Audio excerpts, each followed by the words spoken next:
গোলামের পুতের কাছে বিয়া বিয়া জিটা কিন্তু শান্তিতে নাই, কয়দিন পর পর জিটার মারে।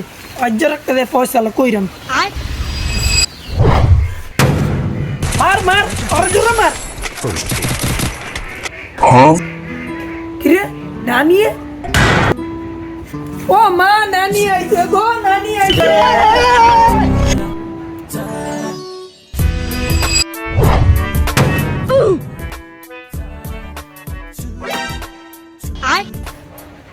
ও মা তুমি আইছো গো, গোলামের পুতে আমার এনতে এনতে মাইরা শেষ করে লইছে। বাপ রে, তুই এনে ব, তুই এনে ব। আজকে এটার বিচারই করতাম আইছি, এটার বিচার কইরে আনতে যামছি। তো জামাই কো কই জানি গেছে মা, আচ্ছা আইয়ুব কিল্লিকে আমার মায়েরে মারলো, কিল্লিকে গায়ে হাত তুললো, এটা আজকে ফয়সালা কইরে এসেরাম। সুরত তোলে এ পর্যন্ত আমার মায়ের গায়ের উপরে একটা টুক্কা দিছি না আমি। আর কত বড় সাহস, বিয়া দেওয়ার পরে আমার মায়ের গায়ের উপরে হাত তোলে।